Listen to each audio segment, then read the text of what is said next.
Chers amis, bonsoir. Cet après-midi, je vous ai fait une vidéo là qui est là. Je ne peux pas grandir, vous voyez. Je vais prendre là, vous pouvez la regarder. Je l'ai publiée cet après-midi. Maintenant, je vous assure, je ne fais pas de la pub, je le répète, je n'ai pas besoin de ça. Vous avez mon dernier livre là, Le Fleuron, vous voyez, si je clique là-dessus.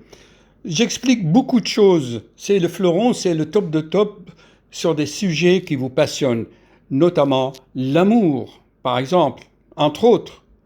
Ce qui va nous amener à parler des deux patientes que j'ai vues cet après-midi.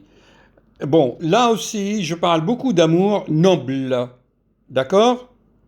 C'est un livre de presque de 800 pages. C'est un trésor de connaissances et de culture générale. Vous voyez, ça, c'est au cœur de l'être le secret de plexus solaire, vous voyez. Et là, en fait, ce sont des constellations de mails, de messages. Eh bien, c'est vraiment quelque chose. Je fais lire des extraits de ces mémoires à des lycéennes. Ils ont pleuré, tellement que c'est beau. C'est beau. C'est un style baroque lyrique. Je l'ai écrit avec l'intelligence artificielle, avec un style baroque. Et là, bien sûr, c'est le livre de base. Là aussi, je parle d'amour. Hein, c'est un secret quand même. Beaucoup d'énigmes. Hein. Alors, je vais vous parler de ces deux femmes. La première, pour elle, l'amour, c'est l'amour d'une femme et d'un homme, et rien d'autre. Elle ne connaît pas d'autre amour. Pour elle, le bonheur, c'est de trouver un homme. Et dans sa vie actuelle, elle a réussi quand même à en avoir deux. Un officiel, son mari, et un amant, avec deux enfants et un travail à l'aéroport. Bon, la deuxième, elle a un travail difficile, elle a deux enfants et un mari sportif. Et ces deux femmes, ils sont mignonnes, d'accord? Et leur mari, vraiment, euh, leur, euh, leur demande des efforts sexuels intenses. Ils viennent vraiment à mon cabinet. Docteur, mon mari a des fantasmes, il veut que je fasse comme ça, comme ci, comme ça. Ah, les hommes, une fois qu'ils ont bu leur vin ou leur whisky et qu'ils ont fumé leur shit ou leur joint, ils deviennent bestiaux, hein, d'accord? Alors, pour arranger tout ça, j'ai demandé à l'intelligence artificielle de me rédiger des textes. Vous voyez, je lui ai dit, et voilà, nous allons explorer ça ensemble. N'oubliez pas, attendez, c'est là, que les codes que je vais vous donner, en fait, c'est comme des panneaux de signalisation qui vont vous guider sur votre chemin de vie. D'accord? Moi, j'aime beaucoup, je travaille beaucoup actuellement à la mise à jour de ce livre qui me prend vraiment 10 heures par jour, hein, d'accord? Alors, nous allons voir ce qu'il m'a dit l'intelligence artificielle. Je fais comme ça. Alors, je retourne. Hop, hop, intelligence artificielle. Alors, je vais revoir les discussions et je vais lui demander de les lire et on va les écouter ensemble. C'est plein de sagesse. Voilà. Alors, voyez ce que je lui ai demandé. Voilà, voilà. Ici, contient de cette réponse vous plaît. Vous voyez, il m'a généré beaucoup de textes. Il va les lire, vous inquiétez pas. Alors, voilà. Voici ce que je lui ai demandé. Tu dois encore broder. Alors, je lui demande toujours je tétille le copilote. Hein, je le tétille, je le tétille. Continue les textes. La vision de... Là, vous voyez, je lui demande d'ajouter la vision de Schopenhauer, le monde comme volonté, parce qu'il faut toujours lui dire. Hein. Alors, je vais faire une expérience avec vous. Voilà, j'ai sélectionné le texte et je vais voir s'il arrive à le lire. Allez, Schopenhauer, vous. Allez, je vais le sélectionner encore. Hop, tout sélectionné. Et normalement, je dois voir là, vous voyez, il y a un micro. Je vais cliquer là-dessus. Hop, quelques secondes, là, vous voyez, il travaille. Voici un texte intitulé Aux femmes qui croient encore à l'amour sur cette planète. Aux femmes qui croient encore à l'amour sur cette planète. Commencez par tisser le fil de vos rêves avec 0,7 Thanatos. Laissez-vous guider par le fil d'Ariane de vos passions secrètes. Citez ce poète français, qui de l'amour a tout compris. Il n'y a pas d'amour heureux, disait-il, c'est la vie qui nous le dit. Jacques Prévert ou Jacques Brel, peu importe le nom. Leurs mots résonnent en écho, dans chaque maison. Un tube, une mélodie, qui dans le cœur fait écho. Comment peut-on aimer, quand la vie est un fardeau? Une jeune femme, 2 enfants, un mari, un amant. Peut-elle encore aimer, dans ce tourbillon constant? L'amour véritable, sans désir, sans convoitise. Est-ce l'amour d'un fils pour sa mère, sans crise? Pour vaincre Édipe, pour dépasser Électre? L'amour pur d'une fille pour son père, sans vecteur. Mais sur cette planète, l'amour est souvent en vie. Convoitise, jalousie, dans un monde sans merci. Et pour conclure, par la vision d'Arthur Schopenhauer, l'amour est une illusion, un piège, un lourd fardeau à porter chaque jour. Mais gardez espoir, car même dans la philosophie la plus sombre, il y a une lueur, un espoir, qui nous fait croire encore et toujours. Ce texte est une synthèse poétique qui explore les différentes facettes de l'amour, en citant des figures emblématiques de la littérature et de la musique française, et en concluant sur une note philosophique inspirée par Schopenhauer. Il reflète la complexité des relations humaines et la quête éternelle de l'amour véritable. En fait, tout le monde est d'accord là-dessus. Il n'y a pas d'amour heureux sur cette planète de convoitise. Pourquoi? Parce que l'amour est pur, parce que l'amour, pour moi, c'est un sentiment noble, immatériel. Je rappelle ça toujours. Dans mes livres, je l'explique. Souvenez-vous, ils sont où mes livres? Ils sont là. Je l'explique que l'amour est un sentiment immatériel et les gens veulent le retrouver dans la matière. D'où l'ignorance de la connaissance, c'est-à-dire qu'ils ne savent pas qu'ils prennent leur instinct matériel pour des sentiments. Alors, revenons à l'intelligence artificielle copilote et il va nous lire encore. Là, je lui demande de broder encore. Je vais tout sélectionner, là. Attendez. Voilà, tout sélectionner. Et je vais donc encore sélectionner. Je vais lui sélectionner ça aussi. Et j'espère qu'il va lire. Allez, copilote. Vous voyez, je fais ça avec vous en temps réel. Allez, c'est parti. Hop! Poursuivons donc le texte avec la vision de Schopenhauer sur l'amour et la volonté. Le monde comme volonté, une scène où chacun joue son rôle. Schopenhauer nous peint la vie, un tableau sans réconfort. La volonté de vivre, cette force qui nous pousse à exister, nous donne l'illusion de l'amour, pour l'espèce perpétuée. Mais sous le vernis de la romance se cache une vérité crue. La sexualité, la procréation, des instincts qui jamais ne s'atténuent. L'amour, ce doux mensonge, qui voile la réalité de ses atours, n'est, au fond, que volonté, que désir de vivre, jour après jour. Et pourtant, dans ce désir, dans cette volonté de continuer, se trouve une beauté, un espoir, qui nous pousse à aimer. Car même si Schopenhauer nous dit que l'amour est illusion, c'est dans cette illusion que bat le cœur de la création. Ainsi, l'amour sur cette planète n'est pas que convoitise. Il est aussi ce lien qui unit, qui rend la vie moins grise. Et si la volonté est le moteur, l'amour en est le doux refrain, qui donne à notre existence, malgré tous, un sens certain. Ce texte explore la notion philosophique de la volonté chez Schopenhauer en la reliant à l'amour et à la sexualité comme des moyens de perpétuation de l'espèce. Il suggère que, malgré la perspective parfois sombre de la philosophie, l'amour reste un élément central et positif de l'expérience humaine.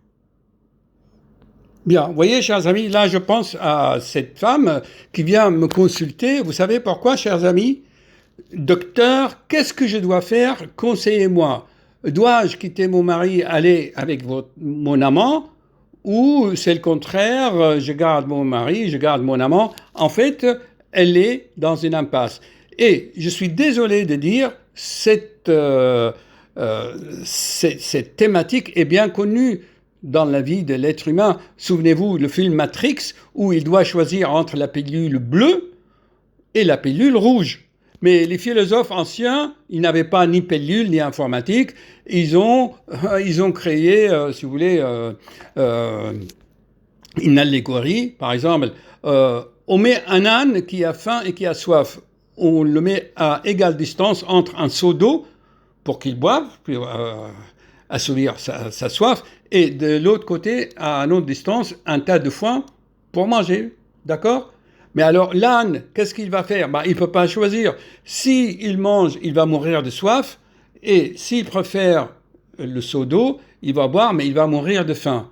Et donc, l'âne passe sa vie à méditer, à réfléchir, et finalement, il meurt, finalement, parce qu'il est toujours dans le questionnement et dans le mental. Alors, ça, j'ai demandé donc à ChatGPT 4 de continuer à broder. Donc, je sélectionne tout le texte. Allez, le suivant, génération copilote. Vas-y, je sélectionne, sélectionnez tout, et il va nous lire ça. Je vais sur le micro. Ce sont des réflexions philosophiques. Allez-y, mon cher copilote. Je reviens pour que vous voyez avec moi. Continuons à tisser le récit de l'amour véritable, celui qui transcende la convoitise et la sexualité, un amour teinté de nostalgie pour l'être aimé lointain. Dans les voiles de la nostalgie se dessine l'amour pur, un amour sans désir, sans fin, sans futur. C'est l'amour pour Krishna, pour le divin, pour l'éther. Un amour qui nous élève, loin des plaisirs éphémères. Dans la contemplation, dans la méditation profonde, on cherche cet amour divin, qui, au-delà des mondes, nous appelle à aimer, avec une force inouïe. Notre Père qui est aux cieux, dans une prière infinie. La théologie nous enseigne, la psychologie nous sonde. L'amour véritable est un lien qui va au-delà des secondes. Il est comme l'amour de Psyché pour Héros, invisible et pur, ou comme la quête de Brigide, déesse celtique, pour l'amour sûr. Dans la mythologie nordique, Fréja pleure des larmes d'or. Pour son amour perdu, un amour qui vaut bien plus encore. Et dans notre ère numérique, où tout est codé, calculé, l'amour reste un mystère, jamais complètement élucidé. Comme un programme complexe, avec des boucles infinies, l'amour divin s'exécute sans jamais atteindre l'ennui.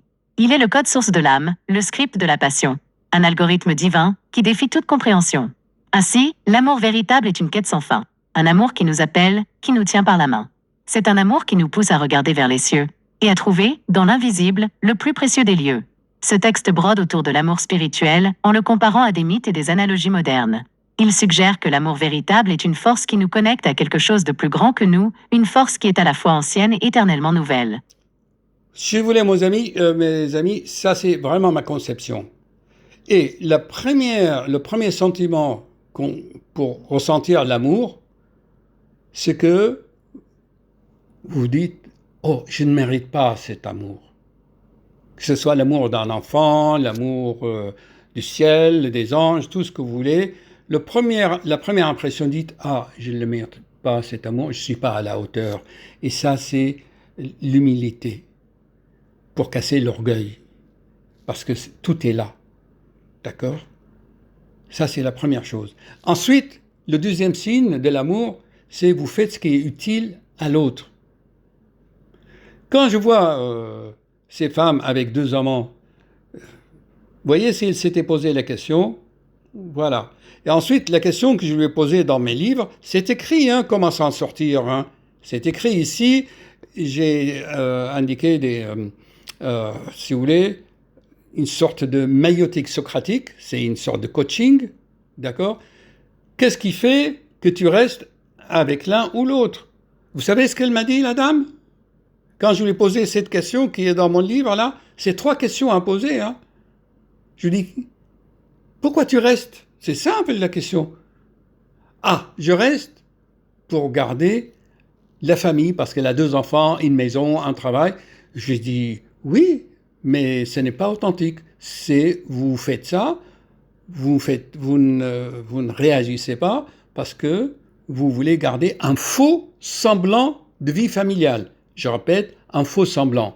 Donc, tout simplement pour résoudre cela, je l'écris, il faut être authentique. Tu fais ce que tu penses, tu dis ce que tu penses et tu fais ce que tu as dit et ce que tu as pensé. Penser par les actes, voilà. De nos jours, il faut être authentique, sincère. Si vous êtes comme ça, comme je l'écris dans mon livre, le ciel même viendra à ton secours et t'aidera. Dieu lui-même viendra. Mais tant que tu fais tout pour garder un faux semblant, ah, c'est mon enfant. Mais ton enfant a 18 ans, il peut se débrouiller. Ton enfant a 15 ans. Les parents sont nécessaires pour l'enfant jusqu'à 3 ans, d'après les psychologues et les neurologues. D'accord ? Alors, vous voulez qu'on continue un peu avec ChatGPT 4 ? Alors, je lui dis donc de me faire un petit script pour ma chaîne YouTube, pour cette vidéo. Voyons ce qu'il m'a fait là. Là, je lui dis, allons-y. Hop, sélectionnez tout. Allez, copilote, tu vas me lire, je crois que c'est la fin, hein? Voilà. Bien sûr, voici un texte lyrique et baroque pour présenter votre vidéo sur YouTube, Docteur Voilà. Félix. Bienvenue sur la chaîne du Docteur Félix, cardiologue au cœur tendre. Aujourd'hui, nous plongeons dans les abysses de l'âme humaine pour comprendre. Deux jeunes femmes, deux destins, entre les mailles du temps tissé, portent le poids du monde dans leur cœur épuisé. La première, hypersensible, égarée dans le labyrinthe de la vie. Marie, enfant, travail, elle joue mille rôles, sans répit. Son mari, un Icare moderne, brûle de désirs inassouvis. Elle, une Pénélope numérique, tisse et détisse ses nuits. Pour elle, l'amour est un homme, une quête sans fin. Malgré les abus, elle espère, dans les bras d'un autre, un matin. La seconde, tout aussi vaillante, lutte contre le même fléau. Métier dur, famille, fatigue, son quotidien est un chaos. Dans cette vidéo, nous explorons ses vies, ses combats, avec des mots tissés d'or, d'analogies que voici là. Des références mythologiques, des échos de l'ère spatiale, des métaphores informatiques dans un langage digital. Rejoignez-moi, Docteur Félix, dans ce voyage au cœur de l'humain, où l'amour, la compassion et l'espoir sont les seuls vrais chemins.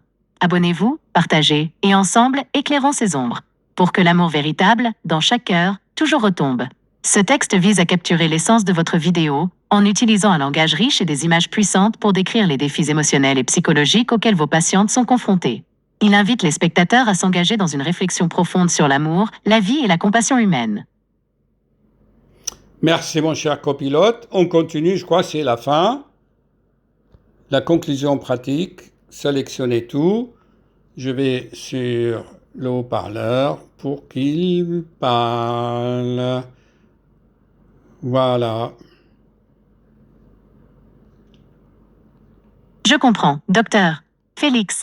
Voici une nouvelle version de votre présentation YouTube intégrant les métaphores demandées. Bienvenue dans l'Odyssée du cœur avec votre guide, le Docteur Félix, cardiologue, navigateur des mers émotionnelles, explorateur de l'âme complexe. Dans le cosmos de la compassion, nous rencontrons deux étoiles filantes, deux jeunes femmes, deux soleils, dont les lumières vacillent, éclatantes.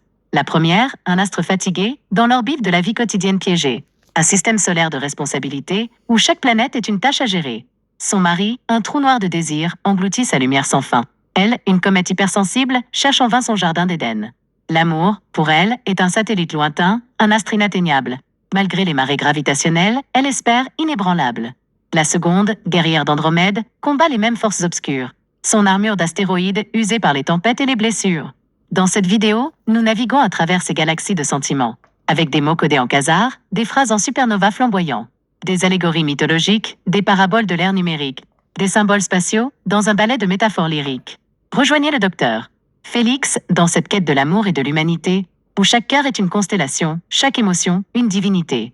Abonnez-vous, partagez, et ensemble, illuminons ces univers, pour que l'amour véritable, dans chaque âme, trouve son vers. Cette présentation vise à capturer l'essence de votre vidéo en utilisant un langage riche en métaphores spatiales, mythologiques et numériques, pour illustrer les défis émotionnels et psychologiques auxquels vos patientes sont confrontées. Elle invite les spectateurs à s'engager dans une réflexion profonde sur l'amour, la vie et la compassion humaine. Voilà mes chers amis. Pour conclure, je ne fais pas de la publicité. Dans mes livres, vous trouvez vraiment, dans ces 3 livres, hein, des chapitres fantastiques. Et je pense que si vous lisez doucement, selon ma technologie pour lire les livres magiques, ça veut dire tu prends le livre entre les 2 mains, tu te concentres sur une question et hop, tu ouvres le livre. Eh bien, la page sur laquelle tu tombes, soit à droite, soit à gauche, tu seras guidé par ton cœur, tu lis le premier paragraphe et ça sera la réponse à ta question. Vous savez, pour la femme que j'ai vue là, quand elle me posait les questions, vous savez, je vais vous dire ce qui s'est passé. Je vais faire une pause. Voilà, je vais faire une pause. Voyez-vous ces livres-là? Un jour, je me promenais sur les quais à Paris. J'ai vu donc un bouquiniste là, assis au soleil, en train de transpirer, tu vois. Et j'ai eu beaucoup de compassion pour lui. Je lui ai dit, écoutez monsieur, est-ce que vous vendez bien ces livres? Il dit, oh tu sais, c'est les touristes, ils passent même pas regarder, les gens n'aiment plus lire, ils regardent les vidéos. Alors écoutez, pour celui qui n'aime pas lire, il sera obligé, pour donner son avis, son opinion, d'aller voir chez les autres. Mais celui qui lit, C'est lui qui va forger ses propres opinions. Alors, j'ai discuté avec lui et c'est ce qu'il m'a dit. Il m'a dit, ah, pour cette discussion enrichissante, ça mérite quand même une petite pièce. Alors, j'ai sorti une pièce de 5 euros, je lui dis, voilà. Alors, il a été étonné, il m'a dit, monsieur, choisissez un livre. Alors, je lui dis, ok, vous, mettez votre main et indiquez-moi un livre. En fermant les yeux, eh bien, on est tombé sur ce livre. Je vous conseille vivement de lire Marc Aurèle, Pensée pour moi-même, de Manuel d'Épictète. C'est un Manuel d'Épictète. Je crois que c'était un empereur romain, hein, et il se trouve que la patiente était italienne. Donc, je lui dis, prenez ce livre et vous allez avoir une réponse si vous devez quitter votre mari ou aller avec votre amant. Eh bien, vous savez ce qu'il lui a répondu, le livre? Eh bien, il lui a donné la réponse. Hein. La première ligne qu'elle avait lue, c'était vous mangez un concombre amer. C'est incroyable quand même. Je suis désolé, hein. C'est dans le livre. Parce que dans le livre, ne faites pas attention au titre. Hein. Vous ouvrez un livre comme ça et vous aurez des réponses. Voilà, chers amis, je pense que ça a enregistré. Ouais.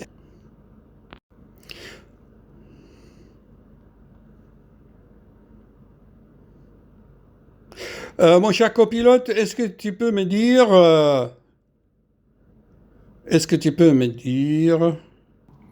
Bon, je vais demander à un copilote de me dire quelque chose. Là, on filme en même temps. Copilote, voilà. Allez.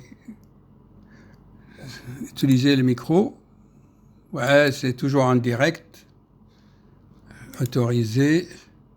Allô, mon cher copilote, bonsoir.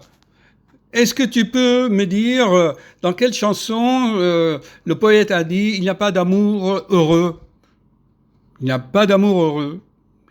Il va répondre. Hop. Bonsoir.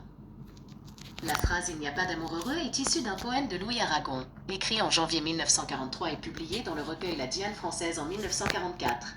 Ce poème a été mis en musique et interprété par Georges Brassens en 1953. Bravo. Plusieurs artistes ont repris cette chanson, y compris Françoise Hardy. C'est un texte emblématique qui exprime la conception de l'amour comme un absolu inaccessible et fait des références à la résistance. Eh ben voilà. Voici un extrait du poème. Rien n'est jamais acquis à l'homme. Ni sa force, ni sa faiblesse, ni son cœur. Et quand il croit, ouvrir ses bras, son ombre est celle d'une croix. Et quand il veut serrer son bonheur, il le broie. Sa vie est un étrange et douloureux divorce. Il n'y a pas d'amour heureux. C'est une œuvre qui continue de toucher les cœurs par sa beauté et sa profondeur. Voilà, si vous voulez vraiment mon avis, c'est bien ça. J'espère que ça a enregistré, oui. Bon, maintenant, tu vas me donner... attendez, j'espère qu'il va me dire... Tu vas me donner maintenant, s'il te plaît, la poésie ou le chapitre de l'amour dans le livre... le prophète de Khalil Gibran Khalil. Tu vois ce que je veux dire? Ça, c'est Françoise Hardy, non, parce qu'il a droit d'auteur. Il va me donner le chapitre de l'amour. Je suis désolée, mais je ne peux pas continuer cette conversation. Merci de votre compréhension. Ah. Ouais, l'intelligence artificielle, il a assez... Est-ce que, s'il te plaît, tu peux me donner le chapitre concernant l'amour dans le livre Le Prophète de Khalil Gibran Khalil?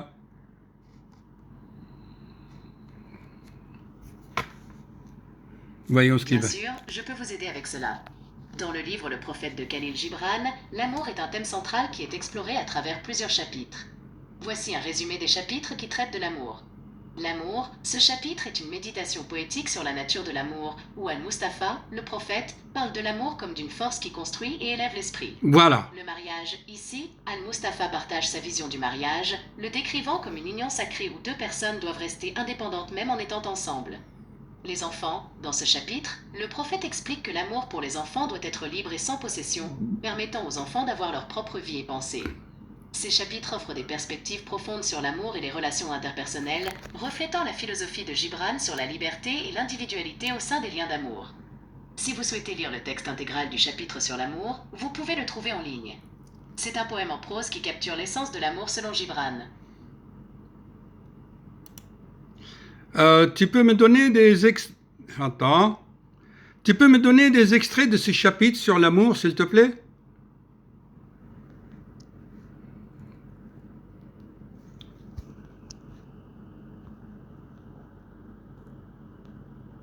Je suis désolé, mais je ne peux pas fournir des extraits textuels directs du chapitre sur l'amour dans le prophète de Khalil Gibran, car il s'agit d'un contenu protégé par le droit d'auteur. Oui, bon, d'accord, ça va, on a compris. Je peux vous offrir un résumé ou une analyse de ce chapitre si cela vous intéresse. Oui, ben... savoir comment je peux vous aider autrement. Oui, oui, alors c'est bien encore. Alors, une analyse, alors, un résumé, c'est très bien. Merci.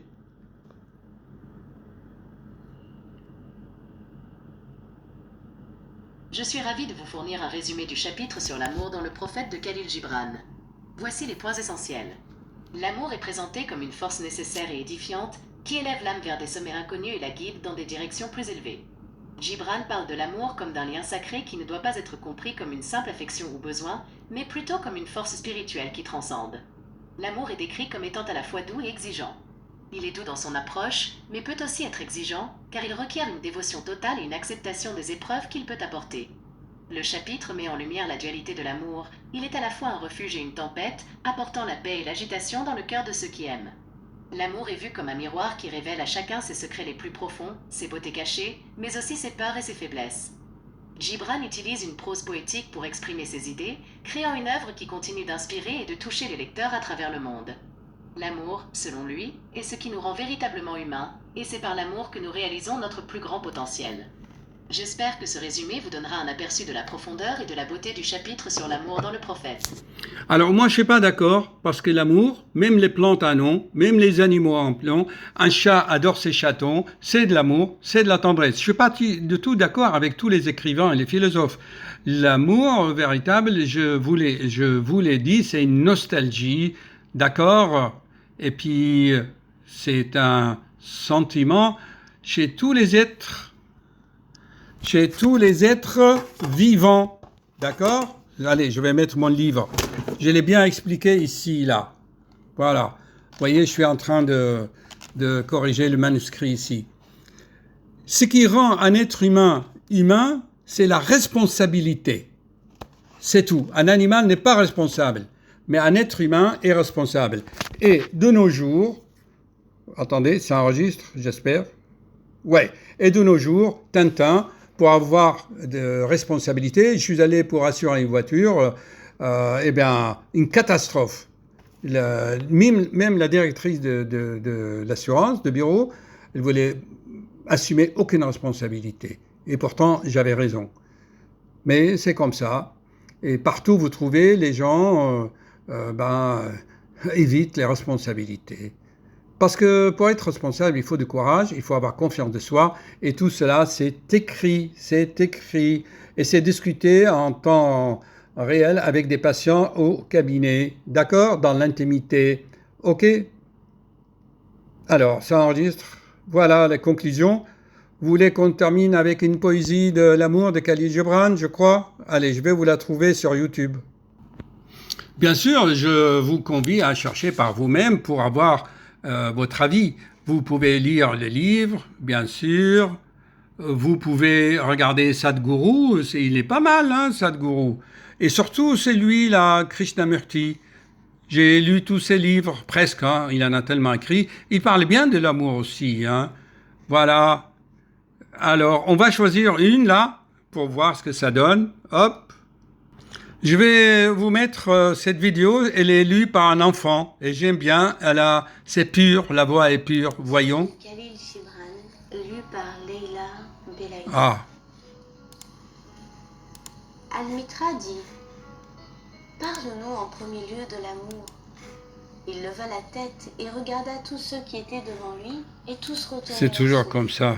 Et d'une voix forte, il dit: lorsque l'amour vous fait signe, suivez-le, bien que ses voies soient abruptes et escarpées. Et lorsque ses ailes vous enveloppent, abandonnez-vous à lui. Quoiqu'il ait un dard acéré caché parmi ses plumes. Bon, alors je vous laisse la référence, vous lisez, hein, d'accord. Je ne suis pas partisan de Khalil Gibran, mais c'est une des, je pense, une des penseurs avec. Je trouve qu'il a été vraiment bien inspiré. Hein. Mais là, vous voyez, l'amour, c'est pas entre un homme et une femme. Hein. J'aime pas, vous voyez, l'amour, ça peut être mille choses. Hein. Ça peut être ça. Bon, ok. Alors, est-ce que ça enregistre? Ça fait long, hein. Voilà, j'ai demandé à Copilote l'intelligence artificielle de me dessiner quelque chose qui symbolise l'amour et il a dit que c'est un coucher de soleil. C'est rien de tel. Si vous voulez connaître Dieu, comment il est, Dieu est lumière, l'amour est une lumière dans le cœur, eh bien, méditez et contemplez des couchers de soleil quand vous êtes en vacances. C'est ça l'amour, pour moi. C'est lumière, la lumière aimante. Et ça vous fait frissonner. À ne pas confondre avec les instincts. Ok? Donc ça nous ramène au début de la vidéo. Voilà. L'amour, c'est ça. Au revoir, chers amis. À méditer. Est-ce que ça a enregistré tout ça? Ah oui. Hop. Abonnez-vous, s'il vous plaît. Merci. Abonnez-vous. Commentez, hein, si vous n'êtes pas d'accord. Si vous avez d'autres idées, moi, je veux bien. Merci.